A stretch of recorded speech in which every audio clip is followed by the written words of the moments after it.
Making a grid brush in Procreate is super simple, and in this video I'm going to prove it. If you're new to this channel, my name is Aurélie and I'm a lettering artist from the Gold Coast in Australia. And if you've ever wondered how to create your own grid brush in Procreate, then keep watching because I'm going to share with you all the steps to create your own grid brush. Using a typographic grid when creating hand lettering is absolutely essential. No matter the type of lettering or composition, respecting a structured grid will not only make your lettering more legible, but it will also help you take your hand lettering to the next level. And because every project is different, being able to design a new grid brush for each new project is going to make your life so much easier. In this tutorial, I'll be showing you two different types of grid brushes you can make. First, I'll show you how to create a pattern brush, and then I'll show you how to create a custom stamp brush. Finally, I'll be showing you exactly how I use these two types of grid brushes in a custom lettering project of mine. So let's get started.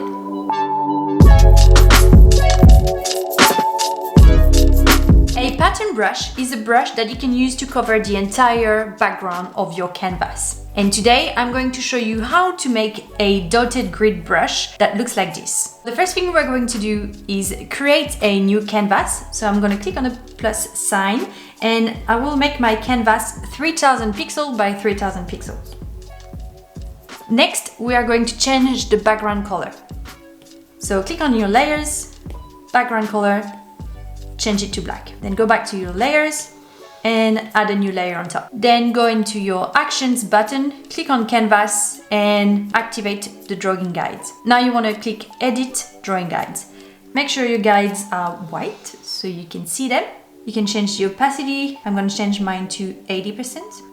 And then we are going to change the grid size. We want to make the grid size 750 pixels. It is very precise, but 3000 pixels divided by 4 is 750 pixels. So we've got 4 square, 4 by 4. Click done. Now that our guide is ready, we need to actually create small circles that are going to be the actual dots in our dotted background. I'm gonna grab the monoline brush from the default calligraphy brush set on Procreate. Make sure you are drawing in white, and then you want to go ahead and draw a perfect circle. So you're going to draw your circle, hold, and then with 2 fingers, you're going to tap on your screen to make a perfect circle. Let go. You can feel the shape.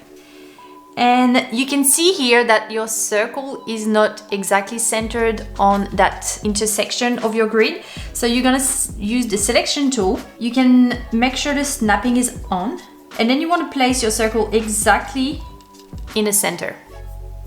Okay, so now we have our first dot in our dotted grid. So pretty much now we need to place a circle on each intersection. So we are going to duplicate that layer. So you just slide to the left, click duplicate, use your selection tool and move it to the side.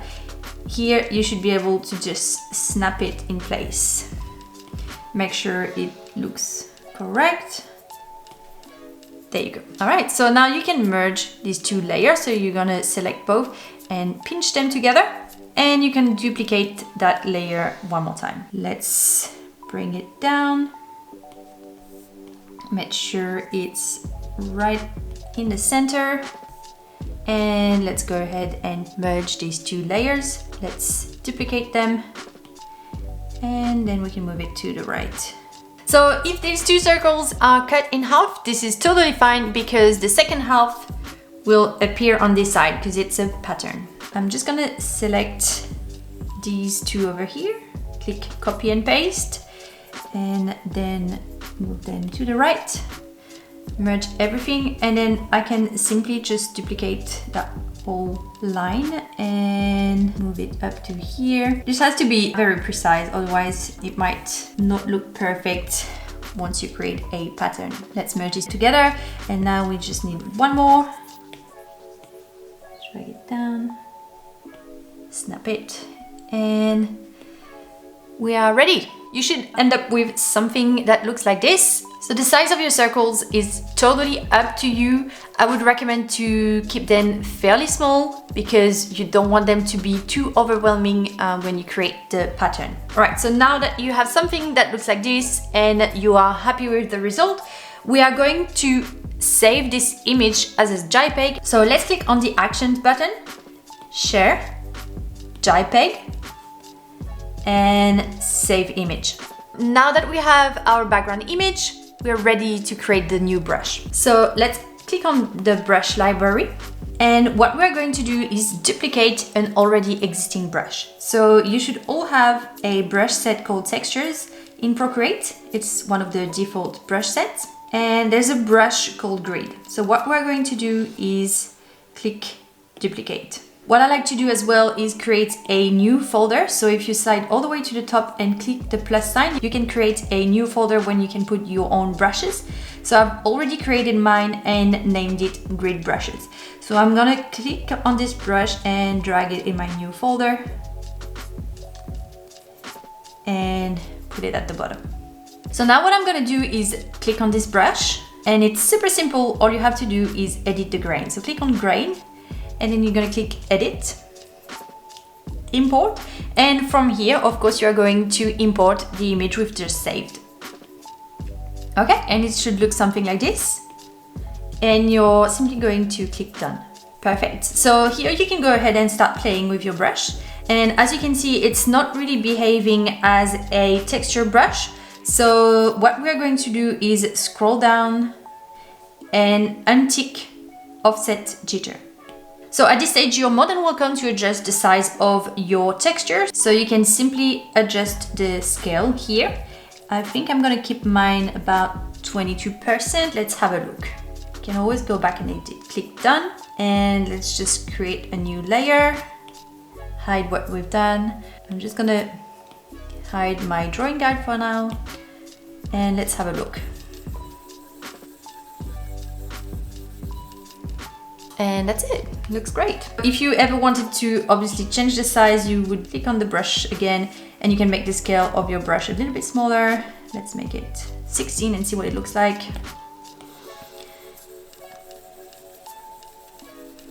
And I think that's perfect.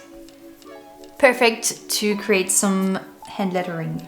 I would obviously change the opacity, and this is how I would set up my canvas to start sketching. One last thing before we move on to the next brush, I recommend that you edit your brush and rename it. At the bottom, click About this brush, and here you can rename it. Let's call it Dotted Grid. Click Done, and you can even add your photo, your name, and click Done. And there you go. So I think this type of dotted grid brush is great for journaling and sketching, and it's super useful when you start jotting down ideas and you don't have a specific idea yet for a composition. And I use this all the time for hand lettering when I'm still trying to find some ideas for a composition. This type of grid is actually my favorite because it provides you with very subtle guide when you're trying to draw clean and straight lines, but it's also inobtrusive when you're trying to draw doodles and bigger sketches and things like that. So I totally recommend this brush for hand lettering.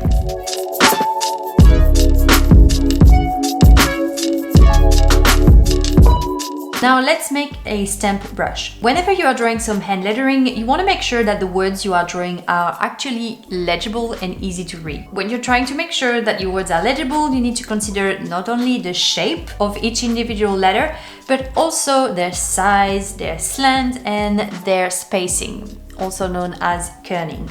So a general rule is that the more consistent you can be, the easier it will be to decipher. So for example, you want to make sure you have the same X height for the entire word or the same slant throughout the entire word. So of course, guys, rules can be broken, I know, but you need to know them before you can actually break them. And that's when using a custom stamp grid brush can be super handy. So I always use a grid whenever I create some hand lettering. No matter what the project, I always use this type of grid.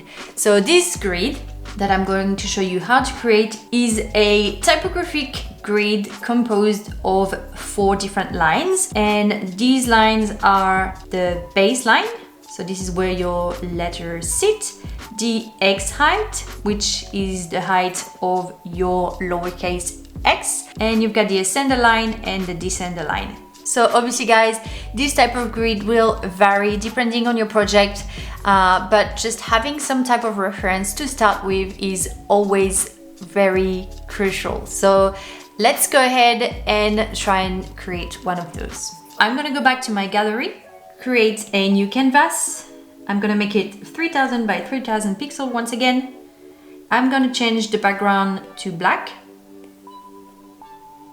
Make sure I'm on a new layer. Then I'm gonna turn on my drawing guides, and I'm just gonna edit them to make sure they are white. I'm just gonna increase the opacity to something like 70% and the size to maybe 250, something like that. Doesn't have to be exactly perfect for this one. So for the brush, you could grab the monoline brush once again, or any type of brush you prefer. For this tutorial, I'm going to be using my stretch stitches from my textile lettering toolkit, which I think will be great to create this type of dotted line grid. But to be honest, any brush will be just fine. So what I'm gonna do first of all is create one line going across. The size is not very important, but I'm kind of making it the width of my canvas. So then I'm gonna duplicate this line and I'm just gonna move it down 2 lines, just like this. Then I'm gonna go ahead, pinch these 2 layers and merge them together. Then I'm just gonna make my brush slightly smaller, and I'm gonna go ahead and create another line on top. And then I am going to duplicate that line and move it down. So the space in between all of my lines is roughly the same. Obviously I can always change that whenever I'm creating my artwork, but having some type of basic reference like that is already a great start. Okay, so I'm going to make sure these are all merged into one layer, and I'm gonna just turn off my guide so you guys can see. So you should end up with something like that. I'm just gonna select this shape and make sure it's centered. So you want to make sure it snaps right in the middle of your canvas, because we are going to save that as a JPEG, and this is going to be our brush. So whenever you tap, you want to be able to obviously tap and have your shape appearing right in the center. So I'm going to click Actions, Share, JPEG, and click Save Image. Now let's go back to our grid brushes library. With this brush, instead of duplicating an already existing brush, we're going to create a new brush from scratch. Just go ahead and click on the plus sign. Here you want to change the shape of your brush. So you're going to click Edit, Import, and import the shape we've just saved. Click Done. And here there's a couple of settings we want to change before actually being able to use this brush. So you want to go back to the stroke path. You want to increase the spacing to max. In the taper, you want to make sure everything is set to 0. You can turn off the tip animation. In the shape, you don't need to do anything. The grain can remain like that. The rendering as well. Wet mix, you don't need anything. Color dynamic, you don't need anything either.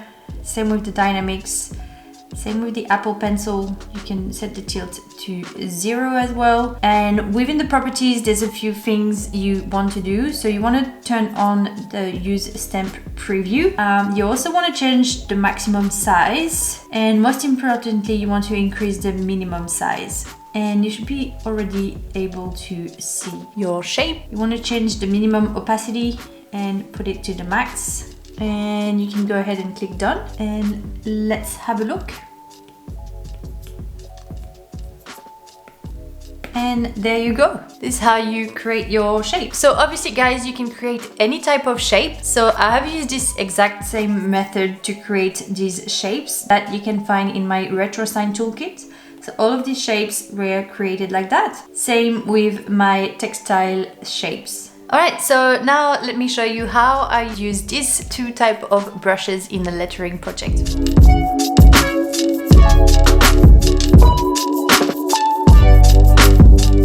So whenever I start a new lettering project, I like to just sketch roughly, and I actually just like this brush because I have been using a dotted grid planner for a very long time, and I simply got used to draw on that. So literally there's no right or wrong. You could use the normal grid set on the iPad, but I just find this one really enjoyable for some reason. And yeah, so let me just show you my process. I would simply change the opacity of this brush, and most of the time I like to grab a simple pencil sketch brush. This one is available on my newsletter for free whenever you subscribe.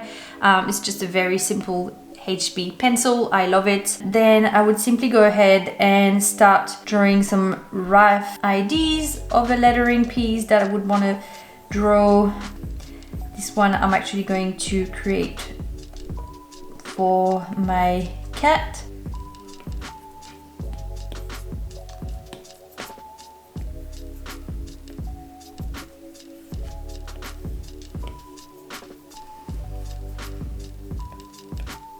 What I can do here is just lower the opacity of that initial sketch, create a new layer, and then use my grid brush. So I have added some vertical line on that grid brush that I just created earlier. Feel free to add as many lines as you wish. Feel free to make it completely different. There is no right or wrong. Like I said, it will totally depend on your personal project. So what I'm gonna do is, first of all, I'm going to tilt this artwork and I'm gonna distort it so that it kind of fits the artwork. So you can see my lowercase are sitting on the same line. I want to make sure the X height is the same, and I also want to make sure this line is going to be the right tilt. The ascender of the edge is actually in line with this diagonal line here. Just adjusting it like that. Perfect. And that's my grid. That's how I would set up my grids to make sure everything is in line, everything is the same height. There is no right or wrong when it comes to a grid. I just want to say that whenever you have a grid, remember that it's here as a reference, but you shouldn't just follow the grid. Some letters will go over and below the grid. You can't have the exact same space between each individual letters. It's all optical, and nothing in typography is mathematical. So you can't just have one grid that's gonna work for everything. So every grid needs to be adjusted for each particular project.